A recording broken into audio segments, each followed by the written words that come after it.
2.5 साल के अंदर जो भी मुद्दे उठाए उस मुद्दों का कोई भी सॉल्यूशन नहीं हुआ, इस वजह से उन्होंने इस्तीफा दिया। हेमाराम जी जो भी अधिकारियों को निर्देश देते हैं या कुछ भी सही बात कहते हैं तो वो उनके अनुसार काम नहीं करते, उनके खिलाफ ही काम करते हैं, चाहे कैसे भी करो, लेकिन उनकी नहीं सुनते। बाड़मेर की जो 7 सीटें हैं उसमें 6 सीटें आई है, तो उसके अंदर हेमाराम जी का बहुत बड़ा रोल रहा है। जैसलमेर में भी हेमाराम जी की वजह से कांग्रेस के वरिष्ठ विधायक हेमाराम चौधरी के इस्तीफे पेशकश के बाद में ही राजस्थान की राजनीति में भूचाल आ गया है। एक बार फिर से कांग्रेस में जबरदस्त तरीके से गहमागहमी है।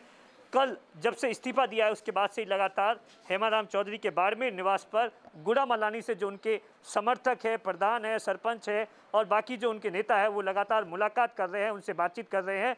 इन लोगों से हम बातचीत करके जानते हैं कि आखिर ये लोग क्या सोचते हैं और ऐसा 2.5 साल में क्या इनके इलाके में विकास हुआ या जिसलिए हेमाराम चौधरी को जिताया था। और उन सब एक जो सबसे बड़ी बात जो निकल कर आई वो यही है कि सरकार कांग्रेस की होने के बावजूद भी हेमाराम चौधरी के समर्थकों को परेशान करती है। आइए कुछ लोगों से बातचीत करते हैं जो लोग चुने हुए हैं, प्रधान से लेकर बाकी लोग। अच्छा, एक चीज़ बताइए, हेमाराम चौधरी ने कल इस्तीफा दे दिया, आपको क्या लगता है कि क्यों आखिर ऐसी नौबत आई कि 2.5 साल में ही इस्तीफा देना पड़ा? गुड़ामलानी की जनता का काम नहीं हो रहा था और उन्होंने विधानसभा के पटल पे रिकॉर्डेड है उनका पूरा मैटर। 2.5 साल के अंदर जो भी मुद्दे उठाए उस मुद्दों का कोई भी सॉल्यूशन नहीं हुआ, इस वजह से उन्होंने इस्तीफा दिया। आप विपक्ष के देख लो, गुलाब चंद कटारिया जी ने कहा, बिल्कुल रिकॉर्डेड बात थी। और किसी का भी आपके टीवी में किसी का इंटरव्यू भी देख लो, सब एक ही बात कह रहे हैं कि भाई ईमानदार नेता है और उन्होंने जो बात रखी वो बात सुन नहीं रहे हैं, सिर्फ कह रहे हैं कि हो जाएगा हो जाएगा। आश्वासन का आखिरी कोई टाइम तो होता है। 2.5 साल निकल गए, पीछे 2.5 साल रहे हैं, अब इसमें काम नहीं हो तो फिर क्या करे अगला आदमी। अच्छा, एक चीज़ बताइए, 27 साल हो गए हैं हेमाराम जी को, तो क्या इन 2.5 सालों में गुड़ामलानी का इस बार विकास नहीं हो पाया? नहीं हुआ है। हेमाराम जी की 2013 में पेयजल परियोजना शुरू की थी, वो पेयजल योजना बीजेपी के राज में तो नहीं हुई, परंतु 2.5 साल हो गए हैं हेमाराम जी एमएलए, कांग्रेस की सरकार आए हुए 2.5 साल हो गए और 2.5 साल में भी उसने गति नहीं पकड़ी। तब क्या उम्मीद रख सकते हैं? पेयजल जैसी सुविधाओं के लिए भी हेमाराम जी ने पूरा प्रयास किया, परंतु एक पैसा नहीं दिया है और सरकारी कर्मचारी, जिला स्तर के कर्मचारी भी अनदेखी कर रहे हैं। इसलिए साहब ने जो इस्तीफा दिया है, गुड़ामलानी के सभी हम जनप्रतिनिधि आए हुए हैं और एकजुटता से साहब के साथ में है, जो साहब निर्णय करेंगे उनके साथ में। अच्छा, अब एक बात बताइए कि अधिकारी ऐसा बताते हैं कि हेमाराम जी बताते हैं कि उनकी नहीं सुनते थे, आप क्या बताते हैं वहाँ के इलाके? आप जब हेमाराम जी के पास आते थे कोई समस्या को लेकर तो क्या होता था? बिल्कुल अधिकारी नहीं सुनते हैं। हेमाराम जी जो भी अधिकारियों को निर्देश देते हैं या कुछ भी सही बात कहते हैं तो वो उनके अनुसार काम नहीं करते, उनके खिलाफ ही काम करते हैं, चाहे कैसे भी करो, लेकिन उनकी नहीं सुनते। अच्छा, उनके समर्थकों को परेशान भी किया जाता था, ऐसा भी आरोप है? परेशानी, हेमाराम जी को हम कोई काम के लिए कहते हैं और साहब ऊपर अधिकारियों से बात करते तो अधिकारी बात नहीं सुनते, तो समर्थकों के अंदर भी निराशा होती कि साहब इतने सीनियर विधायक होने के नाते राजस्थान की गवर्नमेंट में कई बार मंत्री पद पर रहे, नेता प्रतिपक्ष रहे, फिर भी इतनी सीनियरिटी के बावजूद इस वर्तमान सरकार के अंदर हेमाराम जी की जो हो रही थी अवहेलना, हर बात पर उनकी बात नहीं सुनी जा रही थी और उन्होंने राजस्थान की विधानसभा में भी बिल्कुल कह दिया कि मेरे से दुश्मनी है तो आप मेरे से पर्सनल निकाल लो, पर मेरे गुड़ामलानी की जनता की क्या दोस्त था कि जो उनको सज़ा दे रहे हो।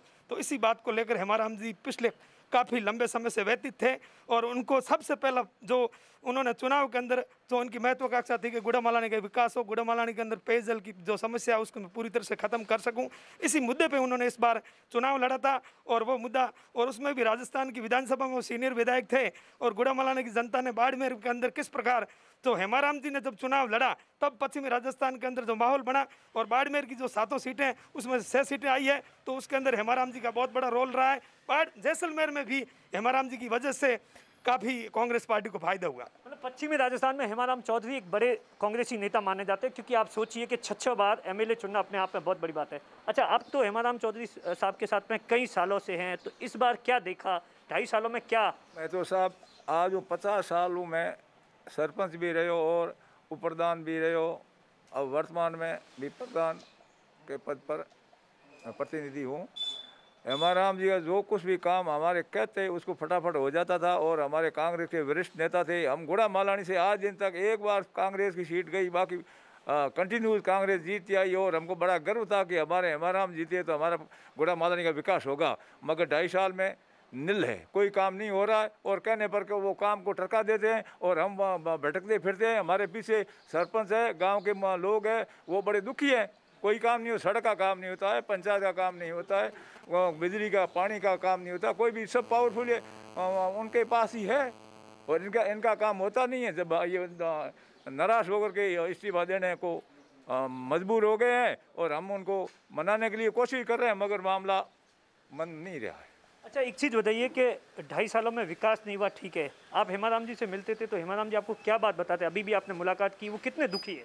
बहुत दुखी है वो, क्योंकि जनता के लिए उनको सिर्फ अपना जनता के प्रति वो समर्पित है। गुड़ा मालानी की जनता के प्रति समर्पित है। उन्होंने जो भी काम करना चाहा आज तक उनका काम होता था, लेकिन इस जो अभी 2.5 साल का कार्यकाल हुआ इसमें उनका कोई काम होता नहीं है। तो फिर वो क्या है कि अपने कार्यकर्ताओं को या जो भी है उनको देख के जब काम नहीं होता है तो फिर वापस जवाब क्या दे। तो इस हिसाब से उन्होंने दुखी होकर अपना इस्तीफा दिया। हम गुड़ा मालानी की सतीश कौमी हेमाराम जी के साथ है, जो भी निर्णय लगे वो हम उनके साथ हैं। आप आए, आपने तो हेमाराम जी से काफ़ी देर मुलाकात की, मनाने की कोशिश की, क्या कह रहे हैं? वो कह रहे हैं कि अधिकारी लोग हमारी सुनते नहीं हैं, काम हो नहीं रहा है, वो हमें भी दिख रहा है। हमारे रबी की फसल में नहर में पानी नहीं आया, लोगों की फसल सारी चौपट हो गई, आज नहर खाली पड़ी है। ये सारे विभाग मुख्यमंत्री जी के पास हैं। एक आदमी के पास इतने विभाग रहेंगे तो कैसे ये मॉनिटरिंग हो नहीं सकती सही। इस प्रकार कांग्रेस की स्थिति खराब है और काम नहीं हो रहे हैं, इसलिए इन्होंने इस्तीफा दिया है। और हमने भी कहा भाई इस्तीफा आप मत दो, लेकिन ये कह रहे हैं काम नहीं हो रहा तो फिर एमएलए रहने में क्या सार है। मतलब मोटा मोटी ये बात निकल कर आई कि इन 2.5 सालों में गुड़ा मालानी का विकास नहीं हुआ, अधिकारी सुनते नहीं है। ये जो सरपंच से लेकर प्रधान तक है वो एमएलए के पास आते हैं, एमएलए साहब किसी अधिकारी को फ़ोन करते हैं तो भी नहीं सुनते। यहाँ तक कि इनका ये भी आरोप है कि इनके जो समर्थक है उनको भी सरकार परेशान कर रही है। और इसी बात से आहत होकर कांग्रेस के वरिष्ठ विधायक हेमाराम चौधरी ने इस्तीफा दिया है। दिनेश बोरा, बाड़मेर, राजस्थान तक।